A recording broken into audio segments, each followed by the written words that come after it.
వివేకానందరెడ్డి హత్య కేసులో కీలక పరిణామం. ఈ కేసులో ఏటుగా ఉన్న సునీల్ యాదవ్ అప్రూవర్గా మారతానని సంకేతాలు ఇస్తున్నారు. వివేకానందరెడ్డి హత్య ఎందుకు జరిగింది? ఎవరు చేయించారు? ఈ హత్యకు కుట్ర పన్నింది ఎవరు? అన్న విషయాలపై ఫుల్ క్లారిటీ ఇస్తానని సునీల్ యాదవ్ తేల్చి చెబుతున్నారు. ప్రాణహాని ఉందంటూ భయపడుతున్న ఆయన ఈరోజు కడప జిల్లా ఎస్పీ కార్యాలయానికి వచ్చారు. మీడియాతో మాట్లాడుతూ అప్రూవర్గా మారేందుకు సిద్ధంగా ఉన్నట్టు సంకేతాలు ఇచ్చారు. దీంతో ఈ కేసు కొత్త మలుపు తిరిగినట్టు అయింది. 2019 మార్చి 15న మాజీ మంత్రి వివేకానందరెడ్డి దారుణ హత్యకు గురయ్యారు. గత 6 ఏళ్లుగా సీబీఐ దర్యాప్తు కొనసాగుతోంది. కానీ కేసు విషయంలో పురోగతి లేదు. ఇంతవరకు సిపిఐ ఛార్జిషీటు దాఖలు చేయలేదు. కానీ ఈ 6 ఏళ్ల కాలంలో 6గురు కీలక సాక్షులు మరణించారు. మరోవైపు ఈ కేసులో నిందితుడిగా ఉన్న దస్తగిరి ఇప్పటికే అప్రూవర్గా మారాడు. ఏటూగా ఉన్న సునీల్ యాదవ్ను కొంతమంది వైఎస్సార్ కాంగ్రెస్ పార్టీ నేతలు బెదిరించటంతో ఆయన సైతం అప్రూవర్గా మారేందుకు సిద్ధపడుతున్నట్టు తెలుస్తోంది. చంచల్గూడ జైలులో తనను హతమార్చేందుకు ప్లాన్ చేశారని, తనకు ప్రాణభయం ఉందని తాజాగా ఆందోళన వ్యక్తం చేశాడు. తనకు పోలీసు రక్షణ కల్పించాలని కోరుతున్నాడు.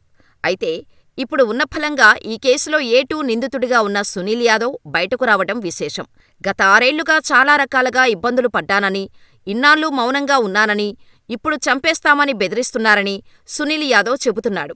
వివేకా దారుణ హత్య వెనుక కుట్ర చేసింది ఎవరన్నది త్వరలోనే వెల్లడిస్తానని సునీల్ యాదవ్ ప్రకటించారు. దీంతో వైఎస్సార్ కాంగ్రెస్ పార్టీ శ్రేణులు ఒక్కసారిగా ఉలిక్కిపడ్డాయి. సునీల్ యాదవ్ బయటకు వస్తున్న క్రమంలో ఈ కేసు కొత్త మలుపు తిరిగే అవకాశం ఉంది. ఇప్పటికే దస్తగిరి తనకు ప్రాణహాని ఉందని చెబుతున్నాడు. ఇప్పుడు సునీల్ యాదవ్ సైతం అదే మాట చెబుతుండటంతో ప్రభుత్వం ఈ కేసు విషయంలో ప్రత్యేకంగా దృష్టి పెట్టే ఛాన్స్ కనిపిస్తోంది. ఇక ఇలా ఉంటే ఈ కేసు కొలిక్కి రాకపోగా ఈ 5 ఏళ్లలో ఈ కేసులో 5గురు సాక్షులు చనిపోవటం మాత్రం ఆందోళన కలిగిస్తోంది. అది కూడా అనుమానాస్పదంగా చనిపోవటం సంచలనం రేకెత్తిస్తోంది. ఇలా సాక్షులు వరుసగా చనిపోతుండటంపై పోలీసులే షాకవుతున్నారు. వైఎస్ వివేకానందరెడ్డి కేసులో సాక్షుల మరణాలు విస్తుగొలుపుతున్నాయని స్వయంగా కడప జిల్లా ఎస్పీ అశోక్ కుమార్ వెల్లడించటం ఆందోళన కలిగిస్తోంది. మరోవైపు ఈ మరణాలపై దర్యాప్తు కోసం ప్రత్యేక దర్యాప్తు బృందాన్ని ఏర్పాటు చేశారు. ఈ కేసులో కీలక సాక్షిగా ఉన్న రంగన్న ఇటీవల అనారోగ్యంతో చనిపోయారు. ఆయన వివేకానందరెడ్డి ఇంటి వాచ్మ్యాన్. ముందుగా ఇది సాధారణ మరణంగానే అంతా భావించారు. ఆయన భార్య అనుమానం వ్యక్తం చేయటంతో అనుమానాస్పద మృతిగా కేసు నమోదు చేశారు. వివేకానందరెడ్డి హత్య కేసులో సాక్షులుగా ఉన్న శ్రీనివాసులరెడ్డి, గంగాధర్రెడ్డి, అభిషేక్ రెడ్డి, నారాయణ వేర్వేరు కారణాలతో చనిపోయారు. దీంతో పోలీసులకు అనుమానాలు మొదలయ్యాయి. వివేకానందరెడ్డి హత్య కేసులోని ప్రధాన సాక్షుల మరణాలపై స్పందించిన కడప జిల్లా ఎస్పీ అశోక్ కుమార్ వీరి మరణం వెనుక నిందితుల ప్రమేయం ఉందా అనే కోణంలో లోతుగా దర్యాప్తు చేస్తామని ప్రకటించారు.